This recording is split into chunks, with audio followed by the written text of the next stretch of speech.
Good afternoon, Abuja. Welcome to our Global Tech panel discussion where we aim to discuss how to bring Africans' human resources to work through technology and innovation. Amazing opportunity to connect our special guests joined from all across the globe to discuss about this very interesting and actual topic. So I would love to start say thank you so much to the partners of the tech conference. And first of all, I would like to say thank you to NITA organization and also for Serfleet, a global organization supported this events, and also Social Good Funds is definitely the partner of the events and the organization supporting these events. My name is Slav Baranovsky. I'm the founder of Eligent Club. It's a community of tech startup founders and entrepreneurs from all across the globe.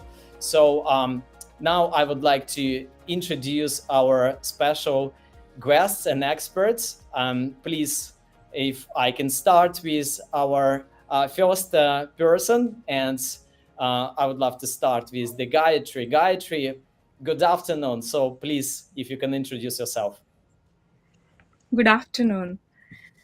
Thank you for inviting me. Hi, everyone. I'm Gayatri, an entrepreneur and global talent mobility expert. So with a unique blend of expertise and experience, I deeply understand the challenges faced by tech talents and entrepreneurs in the global business landscape. I advise and support innovative startups and technology experts from around the world, especially from India and Nigeria, in expanding their careers and business in the UK. It's a pleasure to be here today, and I look forward to our discussion. Thank you. Thank you so much, Gayatri. I also would like to introduce the Marca Lamas from Portugal. Marca, please join our discussion. If you can also introduce yourself, please. Hi Slava, hi everyone in the session, and hi Abuja. Thank you so much for having me in this global panel, Slava. So, my name is Marco. I'm based in Portugal, and I'm an entrepreneur, and most of my time nowadays as a professor, a researcher, working in higher education to help others to create their own startups. I see myself as a facilitator, so either as a professor, researcher, mentor, or consultant. My final aim is to create a better entrepreneurial ecosystem. That's it. Thank you. Thank you so much, Marca. And also, I would like to introduce Lita from Edinburgh. Please, Lita. Thank you very much for having me here. My name is Dr. Ndali Lita Naukushikirni, and I'm really happy to be here as an entrepreneur in reproductive health who's originally from Namibia, spent some time in the US, and now I live in Edinburgh, Scotland, and I teach at the University of Edinburgh at the moment. Particularly, I'm teaching year 3 undergraduates in the School of Informatics, the Entrepreneurship and Innovation Project course. And so today I'm very, very interested in kind of digging a bit into that framework and seeing how it might inform our conversation today about technology in Africa. Thank you so much, Alita. It's a pleasure to have you as well. So now I would like to invite Shai. Shai, please, if you can introduce yourself as well. Yeah, hi there, everyone. My name is Shai Perednik. I'm based in Eastern Pennsylvania. I'm a 20-year IT veteran. I've been fortunate working across various technologies most of my life in my career. I started off in engineering roles, moved into architecture roles, and then spent 6 years at Amazon as a global tech leader and ecosystem builder, leading the Web3 and blockchain space. I delivered 480 hours of content, 40 public sessions, and led a community of 1,600 Amazonians. Currently today, I'm a senior fellow at AI 2030, as well as AI for Africa, and the founder of Philly AI Connect. These community and non-project initiatives leverage tech to bring together the community and employers to accelerate our local tech talent. I'm also the founder of Commons Forge, where I provide fractional consulting and advisory services focused on Web3, AI, and emerging technologies to accelerate Web3 founders, VCs, accelerators, and Web2 enterprise leaders. You can learn more about me at the link. And thank you, everybody. I'm excited to be here. Thank you so much, Shai. And also, I would like to introduce Matt. Matt, if you can join our discussion and also make a short intro about yourself. Hi, Matt Black. I am a serial entrepreneur. I actually came from the remote outback of Australia, then built my first 5 companies. And then I went to Silicon Valley, where I built a couple more. And now I'm in Europe. I'm based in London, and I'm up to company number 12. So I definitely know the entrepreneurial journey. I know what it's like to launch a company, and I know some of the challenges that I've faced in my life across 3 continents. But the African continent has its own unique problems, and I'm working with a whole bunch of people in Africa to try and solve those with my new company, Founder AI, which provides an education framework from pre-start to scalable company, plus the backup funding to make that kind of come to life. And I'm excited to contribute today, especially around the AI conversation, which is presumably, well, I hope, will be the next big kind of market springing out of Africa. Thank you so much, Matt.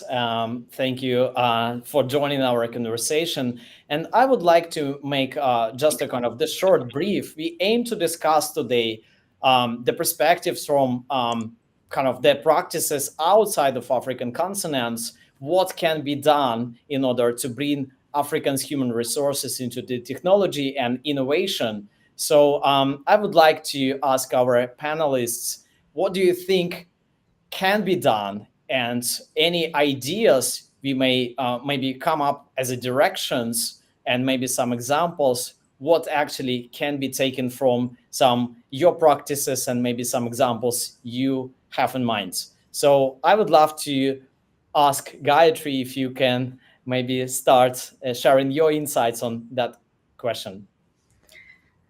Well, I can start with a comparison in between India and Nigeria because, well, like both India and Nigeria were like British colonies, and this shared history kind of we share some aspects of the government, the legal system. So we both have large and young populations, creating a significant workforce which is like with demanding opportunities. So I kind of see like India and Nigeria, we have certain kind of similarities, plus we have differences. For example, India has a more diversified economy with a strong like service sector like IT and finance, alongside agriculture and manufacturing, while Nigeria's economy relies more heavily on like oil production. Though other sectors like ICT are growing, but still there is a long way to go. So what stand out for me while I was doing my research and my own experience handling like clients from Nigeria and India, like the educational infrastructure, like India has a more established and extensive network of technical education institutes like IITs, IIMTs, and NITs compared to Nigeria. Well, Nigeria has reputable universities, but there is a need to expand and enhance the quality of technical education, plus the global integration. I think India tech talent is more integrated into the global market, which benefiting us significantly. And Nigeria is still in the early stages of achieving such integration. So if I may have more time, maybe I want to expand on like how India sees brain drain as like brain gain, like compared to Nigeria. In Nigeria, the concept like more like brain drain as a loss, while in India it's more like we understand like Indians going out like to US, to UK, they contribute significantly in terms of investing money in the startups, investing in some kind of charity or the philanthropic activities, plus supporting their family, because we have a cultural background where we are mainly connected with our relatives more, and we always go back to our country at least once or twice in a year. We spend money for our relatives. We have a very close tie with our families, relatives back in India. While I was doing my research, I have seen there is a tendency in Nigeria, for example. So many talents who like go to US or UK, they generally tend to stay there. They don't go back, come back to their country, or connect back to their family or relatives that much compared to India. So what I can say, the Indian government has actively engaged in diaspora through programs that encourage investment, participation in Indian development, and Nigeria is starting to explore similar activities or initiatives. Thank you. Thank you so much, Gayatri. Marika, maybe you also can switch to our conversation and share what's going on in Porto. Maybe some, ideas come from your region as well. Yes, sure, Slava. Let me just start by telling you, and I'm a professor, I work in academia. So for me, investing in education is should be the priority, okay? Since primary school to higher education. Without education, I think we can't promote change, we can't promote innovation. So that should be the basis of all, okay? Innovation and education to promote this kind of change that we really want. We have some initiatives in Porto working already. I would like to name some examples only, not only from Porto but an international level. I would like to highlight Shine Project, which I am one of the co-founders. Shine Project aims to scale higher education innovation using the entrepreneurial mindset. What we are having right now is a research collaboration involving 37 partners from 28 countries that covers already Africa, Europe, Middle East, South America, Southeast Asia, and even UK. From Africa, we already have representatives from Egypt, Morocco, Nigeria, and Tunisia. But please get in touch. We would like to enlarge this network also in Africa. What we are trying to do is to gather information from analysis in a series of online webinars. We've already to the date realized more than 20 webinars within people from more than 20 countries. We have some articles published already, more than 20, and some case studies. We have been presenting our results in international conferences like Barcelona and Netherlands, where I've been presenting these results. And yes, this is one of the ways trying to involve a network of universities from several countries to help each other and promoting this kind of movement that we want to enlarge. But let me just give you some more examples, okay? And this is another challenge for anyone that is seeing us and would like to come and join us on this one. We are now working on an international startup competition. This event will take place during the Global Entrepreneurship Week in November. And what we are having is we already have 10 universities, but we have place for some more, and we would like to have international universities from Africa joining us. What we are having is national competitions, and then the best startup of each country is going to Istanbul in November. There are some special funds for this, so if you would like to come aboard, this could be interesting for you guys.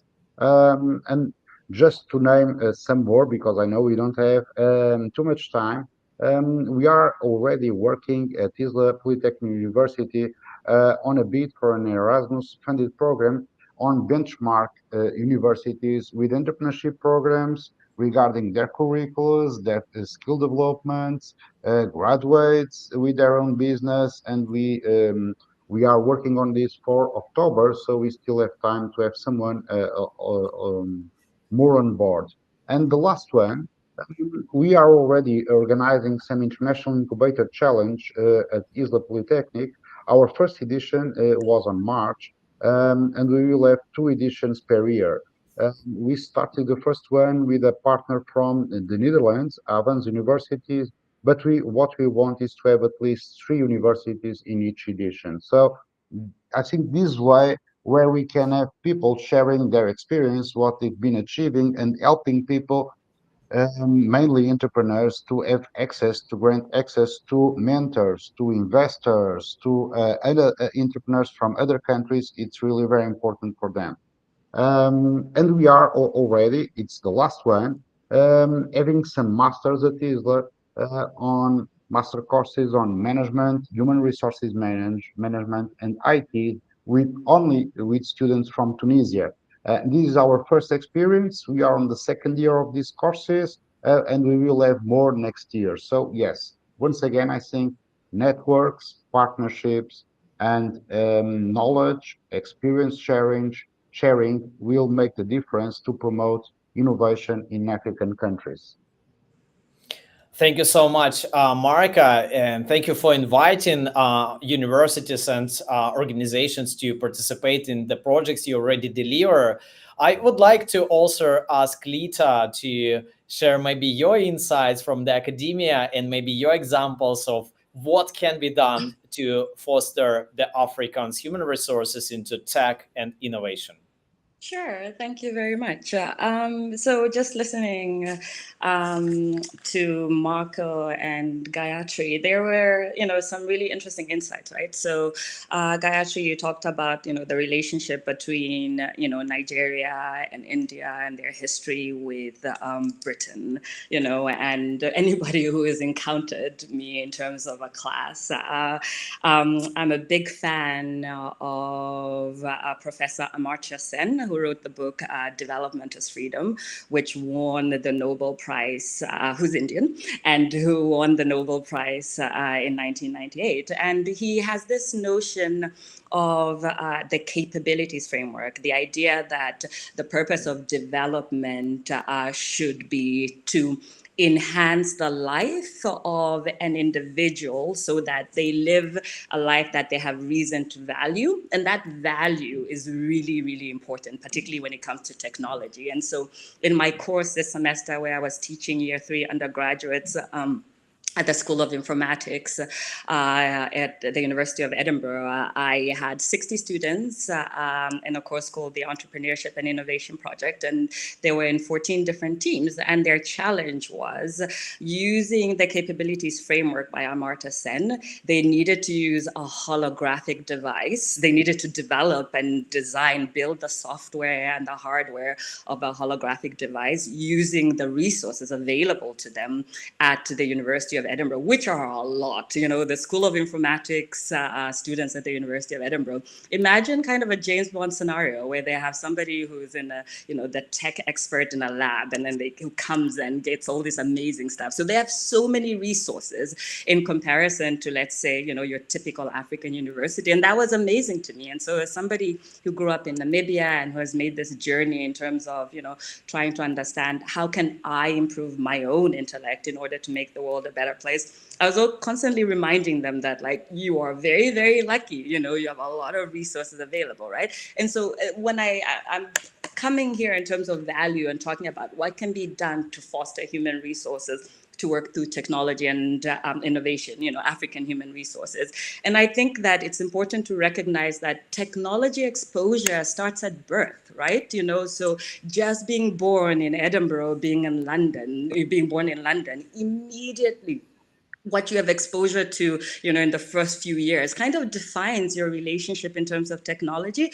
And so I think in terms of the African context is like, we need to meet people where they are, and we need to recognize that technology is an enabler. It's an enabler for professional functions. It's an enabler for social life. And it's important to understand and give people the space to define the value that technology might play in their life, rather than coming up with like, oh, this is great, and this is a new generative AI idea, or this is a new blockchain idea, and we're just gonna ignore the amount of electricity and all the resources that are needed in order for you to actually make use of all these ideas, and now we're gonna push it, right? And I think sometimes there's a bit of a disconnect in there, right? There are all these like great innovations in the Western world. Either they are not translated, to an African context, and the expectation is that they should just be adopted wholesale, or it's just that, oh, Africa doesn't have their capacity to actually absorb this, so we're not even going to bother,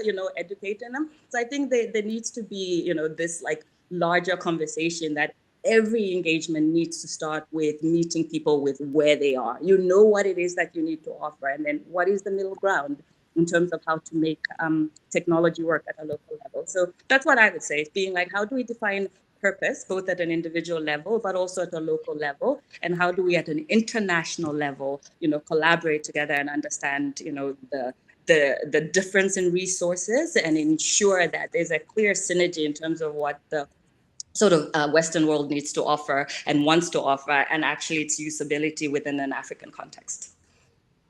Thank you so much, Lita. It was amazing contribution from your perspective, and also, of course, I would love to ask now Deshai to join our conversation. And America is quite advanced in the technology and innovation. So, what is your answer to that? Maybe there are some implications, and what can be done from your view in terms of the Africans' human resources? Yeah, thank you for the opportunity to jump in here, right? So I want to echo the investment education that Marco was talking about and the access to entrepreneurship and entrepreneur resources, right? And then Lita was echoing that as well with the need for resources. That's part of the foundational challenge is around foundational infrastructure, the foundational network connectivity, particularly, right? And I think that's where a lot of the focus needs to be on. It's something that in the U.S., some of the challenges I'm hearing around connectivity are things that I faced in 1996. So we've resolved these and started to address these things here for 25 years, yet they're still showing up and just starting in those countries. And so I think we're seeing even more stressing of those foundational infrastructures because of the innovation hubs that we're seeing. A big kudos to Google goes out for their article on improving connectivity, where they're laying the lines down, going from Europe down to Africa, down to to the APJ region into Australia, and connecting high-speed broadband, particularly multiple connections of high-speed broadband through the Equinio cable to ensure that the region has high throughput capacity. Because of that high throughput capacity, what we're also seeing in the area of passion that I have is around blockchain. We're also seeing the decentralization of data centers and the ability for local providers in the area to reuse hardware, reuse equipment, and really redefine the data center architecture. So I think those are some really key things that we're going to see change over the next couple of years is really around that foundational infrastructure, the data centers that are built around, which will also bring a change around in sovereign identity and allow people to have their own identity because of that foundational infrastructure that would be built over time. So I'm particularly really excited about the potential future when you have ownership of data and ownership of the foundational resources back in the hands of the local community. Thank you so much, Shai, for your contribution. And also, if Matt, you can join our conversation and give few points on your side. Yeah, so as a non-academic, I'm very aware of what I'm about to say is a bit contentious. I come from a background of creating businesses, and for as many people that start a business that come from with a university degree or from a university, there's probably about 100 of them that don't. And I don't think that the average person, if they're watching this, should think that they have to be part of academia to start a business.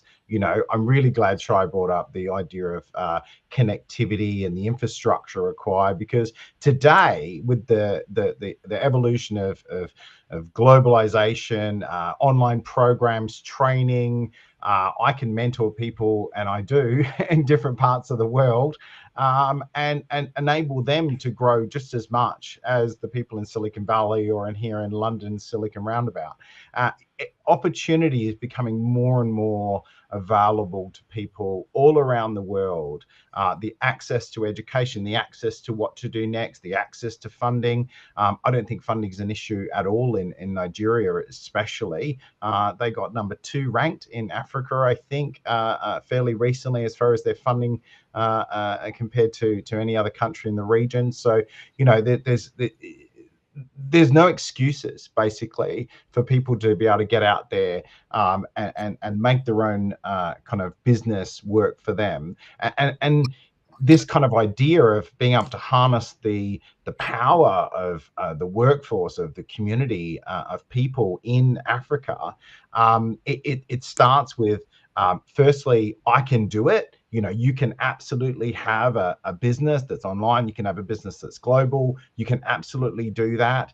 And instead of maybe very high level university programs, we need more fairly practical, fundamental programs for people to get more online education, more basic skills. And the minimum that I always tell a founder is that all you've got to have is motivation and a great idea. The rest we can buy. The rest is out there already. There is a million graphic designers, a billion programmers. There is people everywhere that have the skills that you don't have to help you build whatever you need to do. Now, if you want to be one of those people, that's absolutely possible. If you want to be one of the people that's leading the rush and creating your own future, that's absolutely available to you as well. There's no time on the planet that I've ever seen, and I've been around for 55 years, that's a better time to make your own way, get educated, find a niche, create value than there is today. It really is. The doors are wide open. As long as you can get access to the net, as long as you can ask the right questions, opportunity is there. And I think that really strong messaging to the African community, maybe it comes from the diaspora, maybe it comes from education, maybe it comes from government, but a program of being able to support people in the idea that they can skill up, and it's just as far as their fingertips away. They've just got to have the motivation to do it. The sky's the limit these days. There could be the multi-billionaire could be sitting right next to you in a conference. Absolutely. Thank you so much, Matt, for your contribution. And that was the initial part of the discussion of what can be done in order to bring the Africans' human resources into technology and innovation. We are very limited with time due to the broadcast setting. So I would love to also ask if any ideas, in addition to our conversation, if there is anything we can add on in terms of how it can be done, any implications, or again, any examples you want to add on. Please, Marco, you mentioned few projects already. If there is anything you can add on to your previous talk. Yes, sure, Slava. I shared some examples, but what I would like to highlight now, probably, it's something that I'm not doing right now, but I think it would be very interesting in what we've been talking about on this first part of the panel. Indeed, it was really very interesting with very interesting insights. But probably, why not? And once again, I think you already noticed, for me, sharing experience and creating networks is fundamental for really promoting innovation and entrepreneurship. And I'm not only focusing on startups and entrepreneurship, I'm talking about innovation. And what we need to do, not only in Africa, but everywhere in the world, is to promote innovation with new startups, with creating new business, but also with existing organizations on the field. So probably building a cooperative knowledge and social innovation hub. I think that could be interesting, pointing not for development, but more than that, to sustainable development. Okay, trying to help anyone's life, and that should be the aim, the final goal. So this would be a collaborative platform within higher education institutions that brings together diverse stakeholders like researchers, students, industry professionals, startups, policymakers, and community members also, okay? Involving local people, local communities to help on this. The aim is to enhance cross-disciplinary research, foster partnerships beyond academia, facilitate knowledge exchange and innovation, always orienting research efforts to social impact, and that should be the aim. Work to a sustainable development. Thank you so much, Marka, and also Lita, if you would also contribute to our final takeaways and maybe some ideas of how we can bring the Africans' human resources into tech and innovation.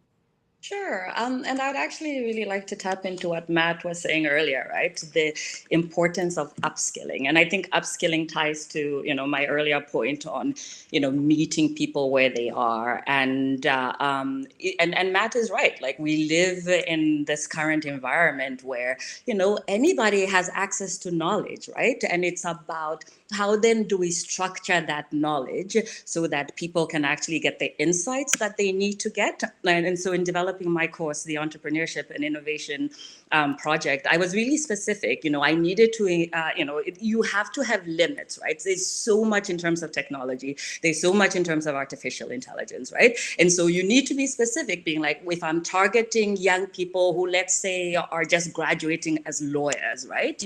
What can I teach them about blockchain technology as a way to sort of like manage agreements, right? So you are not taking away from what they already have, but you're sort of upskilling them, to engage in, in a much more post-digital world. So I think upskilling is a really, really, really, really important aspect of making technology being available to African contexts, but also ensuring that it has a clear, direct professional goal, and so, as I said, and as much, Matt, as you're saying, you're not academic, one of the things that academia has taught me is the importance of a conceptual thinking framework. And so one of the things that I needed to extract, so it's really funny because I went to the University of Edinburgh to do a PhD in international health policy with the idea that I was going to go back into international development. And that's how I was going to make my impact in the world.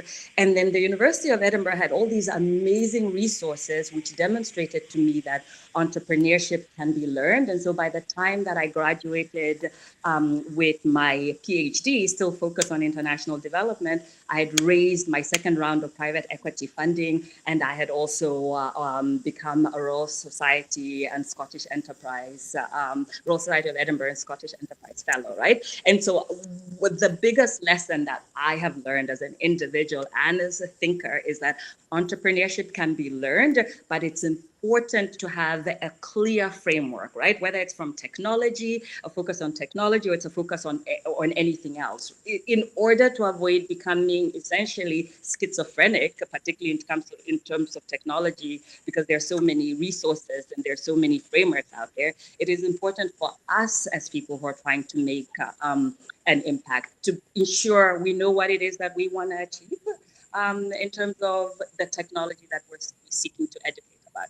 So I guess in summary, just that, there's a lot that is out there, but it's important if we're going to upskill individuals that we are sort of clear on exactly what we're upskilling them on and where are we seeking to equalize their skills in comparison to, say, their counterparts who might have gained their professional qualification in a setting, like the UK, where the exposure to technology is much greater. So that would be my more practical solution.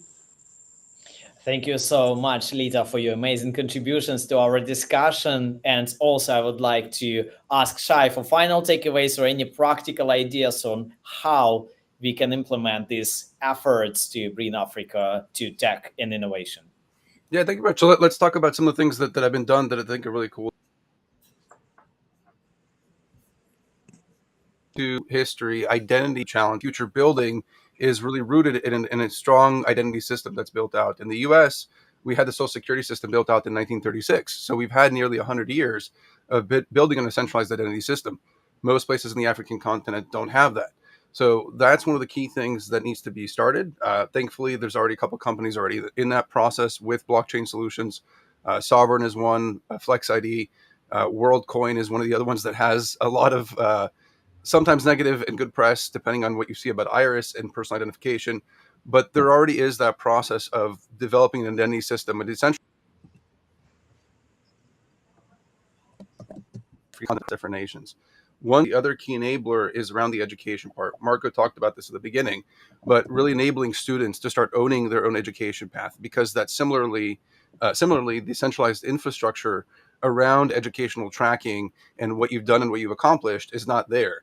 And so what we want to do is enable students to actually own their educational records. And you have Cardano and you have Phantom that have both had successful projects in different countries in Africa to pilot and move that forward.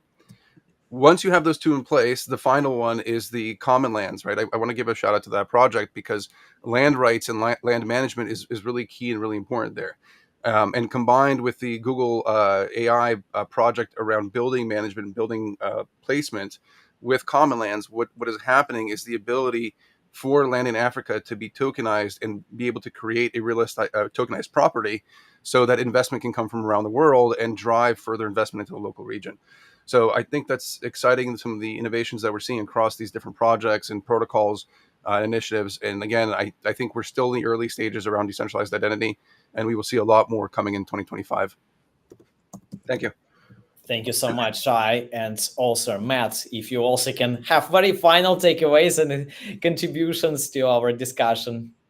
So I'll be quick. So I did say I'm quite a practical person. So to help, it was starting in Nigeria with a partner, Respectech HR, and a few other partners in the area. Our companies decided to give away grants to 30 million for 10,000 students to go through a program of practical education, 20,000 plus. Founders have already been through the program, so it's very successful so far. And we're promising a promise of a minimum of 125 million US as investment to follow on businesses that go through this program to get them into the scaling stage. I'm very close to to brokering a deal which guarantees investment for anybody who completes the program, though it's not been confirmed yet. We will definitely support people as they go through. So if you are serious about getting a business going in Nigeria specifically, then we are keen to help you in a very practical and real way. And other regions, other countries around the area, we're really keen to hear from partners. The only thing stopping us from investing further is having practical partners to help people in those areas. So there's your offer. You want to get out in the global market. You want to build something incredible. People around the world are willing and able to help you to do that. Thank you so much, Matt. Amazing comments and final points from your side. So, Gayatri, if you also maybe give some final takeaways of what Africa can learn from some international markets and maybe Indian market as well in terms of human resources in tech and innovation. Yeah. So the first point I want to say is removing the connotation of this negativity with this immigration or like immigrated talent, because there is a huge negativity in Nigeria or maybe African markets, because they see this as a brain drain is kind of a loss for them. While in India, as I said, we see like if a talent is in developed country, they're learning some new technology, they're bringing money back, they're investing back in India, they're helping India to grow. So one thing like first, like global market integration, that's one of the things, plus leveraging the diaspora network, like connecting with more african diaspora to share the knowledge, skills, networks, plus to encourage them to kind of return to home, also mentor the local startups. That one of the things.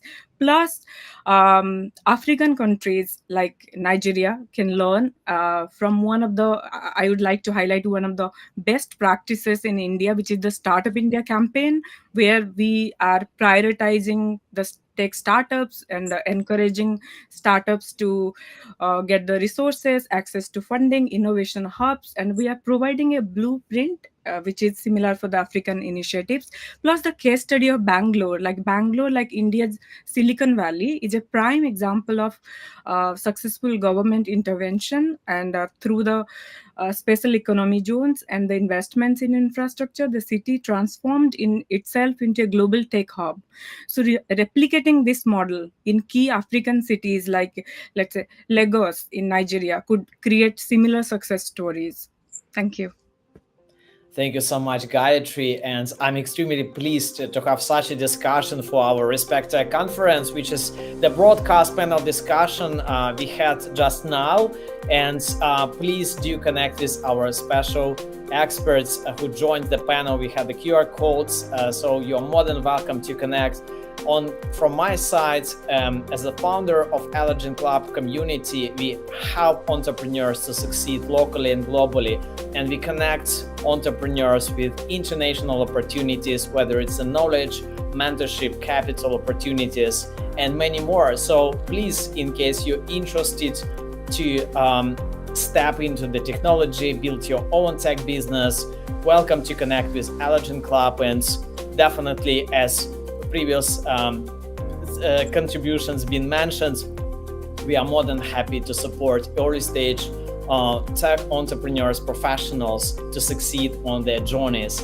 So best of luck, Abuja, and thank you so much for amazing opportunity to have a discussion in this live broadcast panel. So looking forward to seeing you soon.